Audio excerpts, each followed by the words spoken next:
Will democracy survive the next couple of years? And essentially we are the same.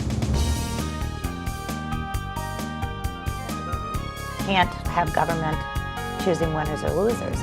There are so many needs that Minnesota has. What people are saying they need right now. Access to Democracy is made possible in part by a donation from Firefly Credit Union. Firefly is the new name of U.S. Federal Credit Union, which has proudly served the financial needs of the greater Twin Cities community since 1925. At Firefly, we guide our members forward and give them the power to chase dreams by delivering the financial solutions they need to get ahead. From checking accounts to mortgages, we'll light the way. We are Firefly Credit Union, and this is life illuminated. And Dr. Charles Crutchfield of award-winning Crutchfield Dermatology in Eagan. Acknowledged as one of the nation's best physicians, a Minnesota native who trained at the Mayo Clinic, Dr. Crutchfield personally treats all patients and states that experience counts and quality matters. Crutchfield Dermatology, look good, feel great, with beautiful skin.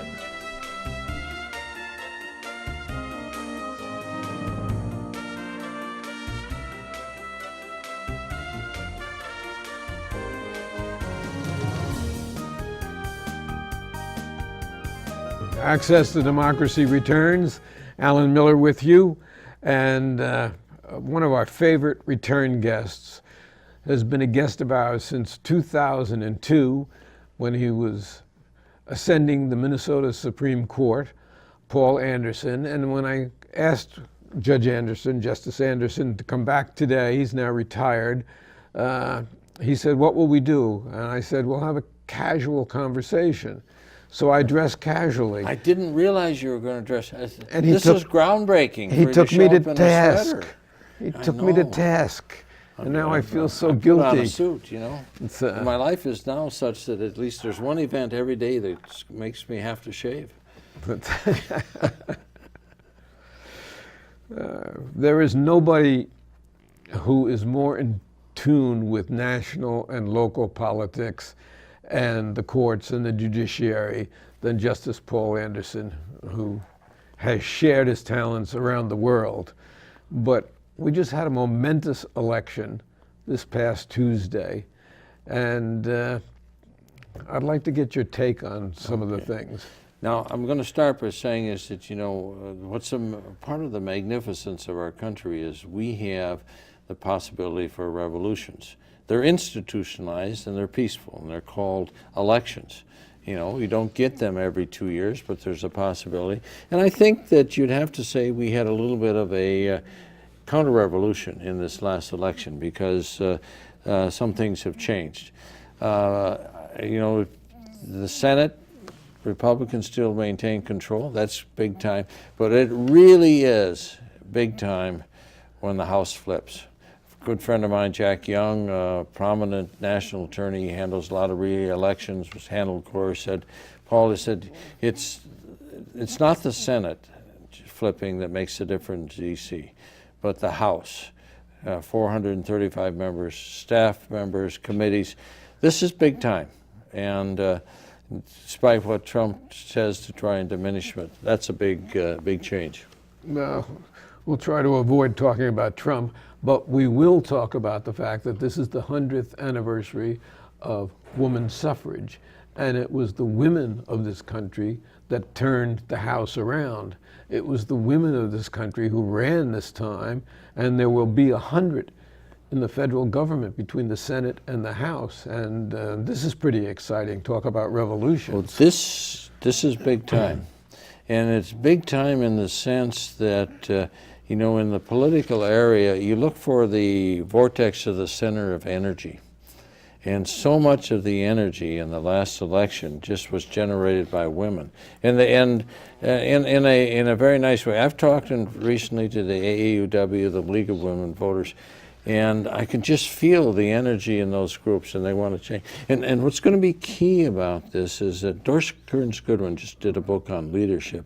And we know we're in a period of crisis in our country, and she's confident that we'll pull it out because she says, traditionally there's a reawakening in the country, and there was a reawakening in this last election. You saw it in the millennials, but you also saw it in the women, and I think that is going to be kind of our pathway to get out of some of the morass that we're in right now. Well, unfortunately, we're working with a president who, to my way of thinking, has no moral center, and who is so well, you got to use the narcissistic. term amoral when you refer to him. Also, it's a different concept, but he tends to be amoral. And so narcissistic that typical of his narcissism is that he fired Jeff Sessions 2 days ago and appointed Whitaker as the acting Attorney General, although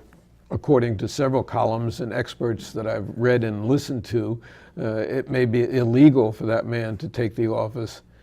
And then today, apparently, you heard him say that he didn't know the man that well. I find myself in an ironic situation. I'm not a big fan of Jeff Sessions. I followed his career. He's taken some very stridently conservative positions. I don't like his position on race. But we as a country, we're finding that the man has a certain moral fiber core. He's doing a lot of things on the side that I don't like, but he had some principles and some line that he wouldn't step over. So, I found myself rooting for Jeff Sessions and having him. We all did, which is amazing. And say, stay in there. But he took horrible abuse from the president. And he didn't voluntarily resign. The president asked him to resign. But unfortunately, he put that in his resignation letter also, so so that it was no, clear it's that clear. he was forced out. But people of principle and integrity, they will do something like that. They want to let us know, is it just what the circumstance? But it's incredible to me that Trump would appoint somebody like Whitaker, because the society can accept people on different ends of the spectrum. It's like the swing of the pendulum on a grandfather's clock. You can be left, you can be right, but there's a certain rational penumbra that you're supposed to be in. And Whitaker appears to me, and based on what I've read, to be really outside of that penumbra. So when the pendulum on the clock gets outside of that, the clock is going to break. And with somebody like Whitaker, the thing could break. And we've had attorneys general who are far to the left, or not far to the left, but certainly liberal progressives and conservatives, and we have done so well as a nation with them. It's one of the most important You positions. want a good example of that? Yes. John Mitchell, Attorney General for Richard Nixon, okay, very conservative, very ideological, whatever. Good friend of mine, classmate in law school, worked with the Justice Department. He was sent to the South to enforce the civil rights law.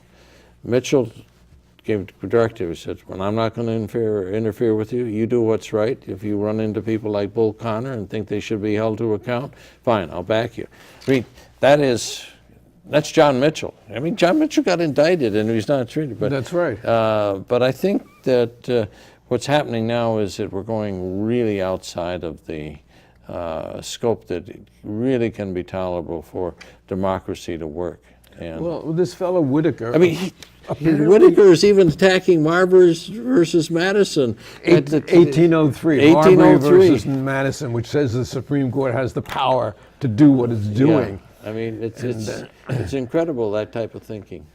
And amazingly, he told somebody that the way for him to get into the government was to get on Fox News. So he's been on Fox News. He was advised to do that. And on CNN. And it got the attention of the president. And that's all you have to do is say some nice things about him, stroke him a little bit. And the next thing you know, you're the Attorney General, acting Attorney General of the United States. Let's get off this depressing topic. Let me tell you about who I see as some of the winners and losers. I'll start with the state of Minnesota. Of course, Walz won as governor. And so one going away. One going away. But what does that mean is that the big winner in Minnesota is redistricting.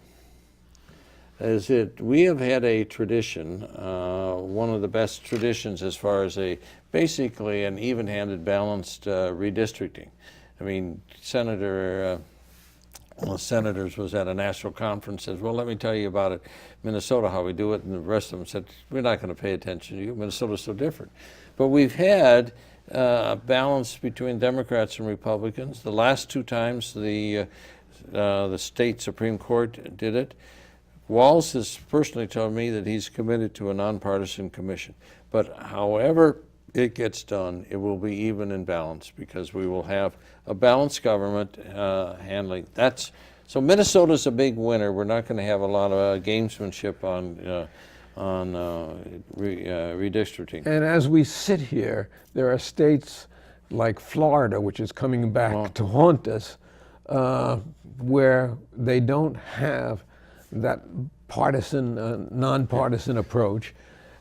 And some of the other states that are having problems right now still, big time. still and it's not counting only votes. Republicans. I mean, it's such a big issue now because Republicans have overreached, but Democrats have done it too. You look at, take a look at Maryland. They got a district, they call it the praying mantis, the way it's so contorted.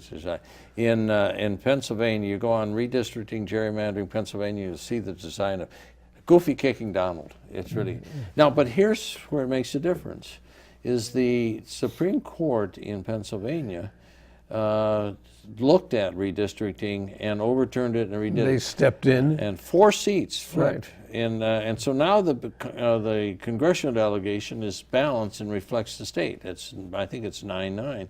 That won't happen in Ohio, I don't think, because of the, and so that's a big, I want to talk about another big winner in Minnesota. You know, the great bencher, that ethereal entity out there that has to get your name to be a credible candidate for president, vice president.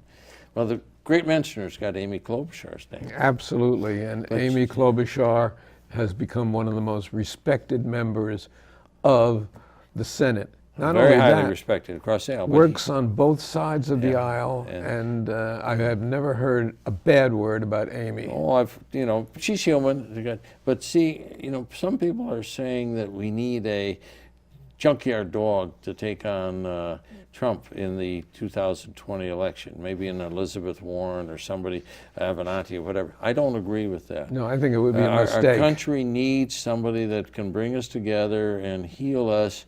And Amy did good outstate in rural and the Iron Range, whatever. But here's why she's a big winner. We have a Democratic governor. That's absolutely right. And so she's going to be on everybody's list for vice president. She can be credible for president. As well she should be. And but she wouldn't be a really good, viable selection as close as the Senate is if, in fact, the governor in her state would appoint, it was a Republican, appoint a Republican.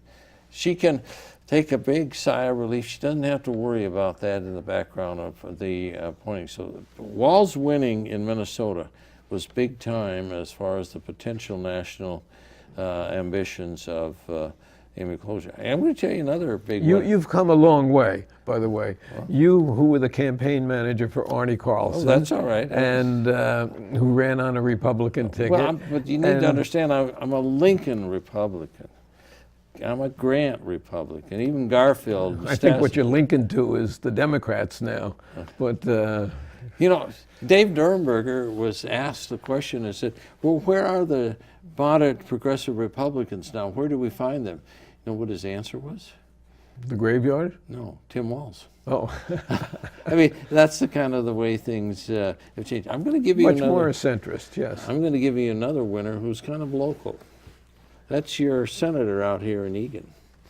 Well, people don't realize that he was the first state senator when Tim Walz came to his office, said, I'm going to back him. Tim Walz will answer any telephone call that comes from Jim Carlson. He also was a key factor in the Attorney General's race because of his particular knowledge and information. And so I'm not sure that Jim will ever emerge and see as, one of the top leaders in the Senate. But he is a force in the Senate. But he is a voice to be reckoned with. Oh, yeah, and he will be listened to, and people will return his calls. I mean, Jim Carlson is somebody who, when the lights go out in the offices, his is the last one to go out. Yeah. But He's he a likes man- his view of the Capitol, you know. He's a man, but well, that's in the new building, yes. Yes. He's a man who answers every constituent letter, email, phone call. He has been so responsive to the constituency, and he is such an ethical man. But I do think because of some of his willingness to stand up with respect to some candidates issues, he is a winner out of this election, even though he wasn't on the ballot, because he will have influence with people. But there's some other things about this election. We talked about women. John Meacham wrote a book recently about the battle for the soul of America. Race is still big time. Meacham talks about it. He talks about it from the Civil War forward. I mean, it's very distressing to me to see how this issue just continually comes forward. And We see what Gillum had to put up with in Florida. and the perfect derisive example. comments and whatever. And so I don't know the answer to that question is how we are going to go over it. I'll tell you a little bit on how we can get over it. I sat on the Supreme Court for almost 2 decades with one of the classiest people I ever want to meet in this world, okay? Alan Page. Alan Page, okay? Now, Alan is African American. And for me, I mean, just being in the presence of and working with somebody like that who is so classy, so good, and just happens to be African American, it goes so far in overcoming any tendency to be racist or have bias. And that is the worrisome thing about our society is we tend to isolate ourselves in our own pockets, whatever.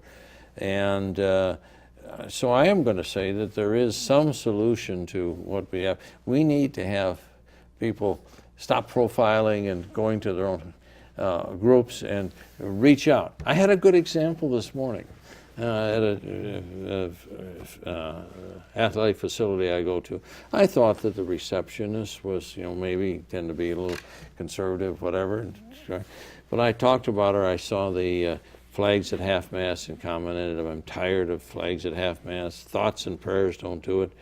And then she got talking about the reason. I said, we got too many middle-aged, older white guys who are vested in the gun community. He said, my hope is for women. My hope is for the energy that comes from them. You should have seen the gushing that she came forward and said, thank you for that. So we got to recognize that, I mean, there are pockets of people out here that I mean, she was just giving, but we have to energize them, though. We have to convince them that they have the power that they have, because we, in many respects, have relegated women to the kitchen. And it's just now, in the last several generations, that they're starting to realize that they have as much to contribute, and often more, than anybody else. And the reawakening can come from it. But people like me and everybody else, we shouldn't profile. I thought about, criminal law profiling. So they're standing next to her when I was talking to her was this, probably late 30s, early 40s guy. I said, he's wearing a cap, got a beard. And so I said, as they're talking to her, and I says, the gentleman over here, he's if I isolate him as that white male, middle-aged, he's probably an avid Trump supporter. And so we got to work on him to get, and he looks at me and says, I'm a union. I support workers' rights. I've been a Democrat all my life. That's a good lesson for me. I should not. You can't profile I people. can't profile. I shouldn't judge. So again, is the way we kind of heal our country is we reach out and we talk to everybody. They have their own stories. And so as part of the reawakening, we got to talk to each other more than we do. And that we must do. So we have a neighbor in Wisconsin by the name of Scott Walker, and he's been a pretty regressive governor as far as I am concerned, although as the election got closer, he kept moving further and further to the left. Scott Walker lost his election. There were a bunch of Democrats who took governorships as we were talking about redistricting. I think that's +7 on the Democratic side. Very important for redistricting down Very the line. important. And I think, I'm not sure, I heard this figure, but I can't, don't hold me to it. I think 9 of the 10 largest states have Democratic governors, and there's some division between the governor and the House, and so that there's a chance that there's going to be some rational thought brought to redistricting. Three states adopted on a referendum to have a nonpartisan commission, and so there's some hope. And 1.4 million felons who served their time and have returned to society can now vote in Florida. Yes, which should make a big difference down there, as that election is still hanging by a thread. So here's another thing. People, it may surprise people, but I do support that once somebody is released from prison, even though they're on probation, on paper, they should restore the right to vote. I think what better time to educate somebody about their civic duty as to when they are now subject to some supervision and can be, educated. We know we ever since grade school we're talking about the value of voting.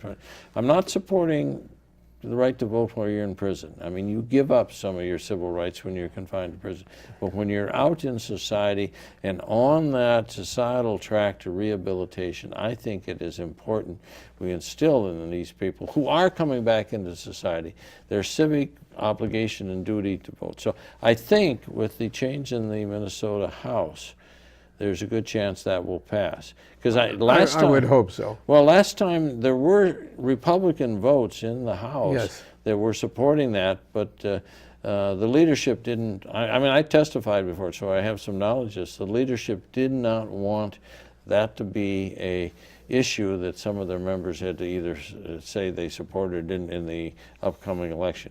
But I think there's a critical mass that could come One forward. might say no doubt about it, but we wouldn't necessarily say We're that. not into puns today, are we? No, we're not into puns today. Now, one of the things people don't know about you is that you are a gourmet cook. Yeah. So what's your favorite meal to create? Oh, there's so many. I do some real nice scallops.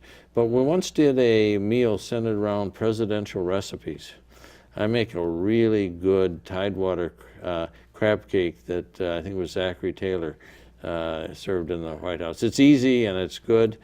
I make a excellent chocolate cheesecake, which was the pastry chef in Kennedy's White House made.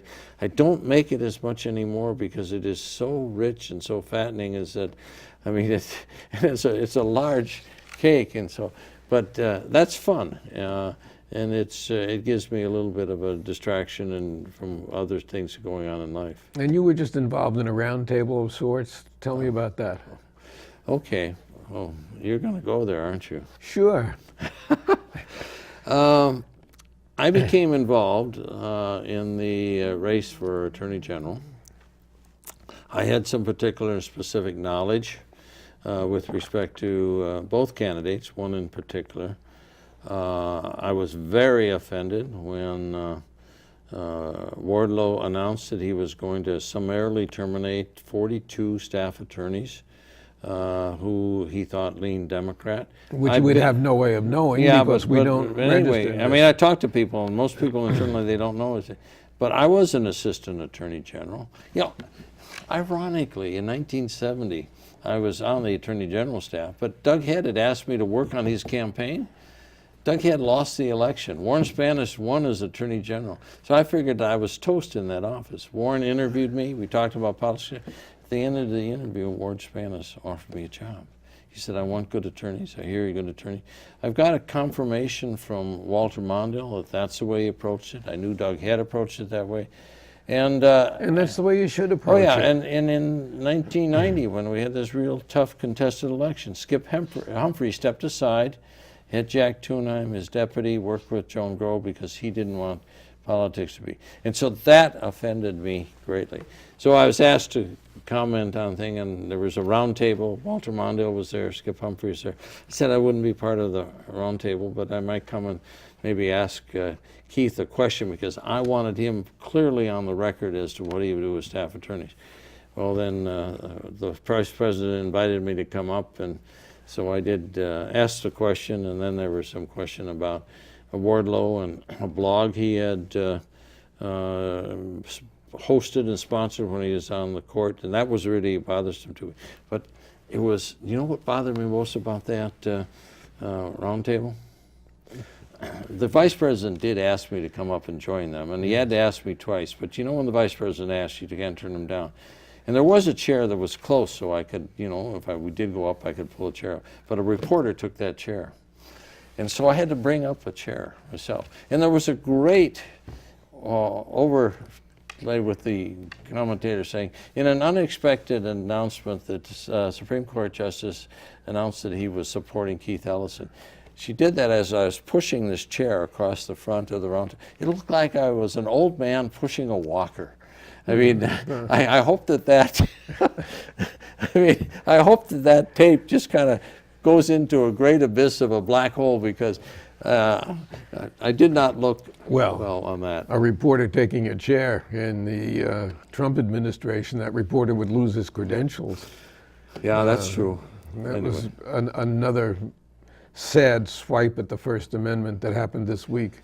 One of many, because I don't think that the president really understands not only the First Amendment but the Constitution per se.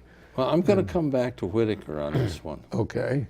I find it incredible that when the Whitaker's record comes to the fore and people start criticizing, the president goes, say, I don't really know him. I don't know him. I don't have that much. I mean, this is a president of the United States. One of the most important positions. Oh, yes. This has been Attorney a General. position in the cabinet from day one under George Washington. I mean, I think there were 4 or 5 cabinet positions back then. It's one of the original ones. This is the chief law enforcement officer for the whole United States. And he says, I don't know him, I don't know what about him, and he's appointing him. That is pretty incredible to me. And I wonder how long he will be in that position. He may be gone as we're speaking. Well, I think that some rational, sane voices on both sides. And by the way, there are rational, sane voices on both sides of the aisle. There are good voices. There are a few in Yeah. the White House that have kept this president from going completely off the rails. You know, I thought one of those voices was Senator Lindsey Graham from South Carolina. Yeah, I did too. I mean, Lindsey Graham, when he first came in, he showed a rather sophisticated understanding of the Constitution and the principles of our country. Conservative, that's no problem. You're coming from South Carolina, you're going to be conservative. But as you understand some of the basic principles that our country is based on. I mean, and he knew the language And of he's a long-time JAG officer, and he knows the law. Yeah. But when Senator McCain died, somehow or other, He lost something in Lindsey Graham died also. And he just completely flipped, and what a disappointment to me. And if you're wanting an example of what that is, I mean, we'll come back to our own Minnesota Senator Amy Klobuchar. She got along we have a really minute, so. Yeah, she got along really well with McCain. She got really well with Lindsey Graham. They went to the Ukraine together. And I think that, yes, Lindsey Graham was very tied and was mentored by McCain. At the Kavanaugh hearing, I mean, Lindsey Graham said he wasn't going to listen to Dr. Ford at all, which I found incredible. But then when Kavanaugh was disrespectful to Amy Klobuchar when she asked a legitimate question, Lindsey Graham ultimately came out afterward and said that Senator Klobuchar should apologize to Kavanaugh. That was really shocking to me also. That shows that there's something going on there that is really not good. We've been talking with retired Justice Paul Anderson of the Minnesota Supreme Court. and education every time we sit down with you, and I want to thank you so much for coming in today. We got to continue this one. A rather unstructured discussion, probably related to the fact you showed up in a sweater. Well, it won't happen again. All right, we need more form and substance to what we talk about. Thank you.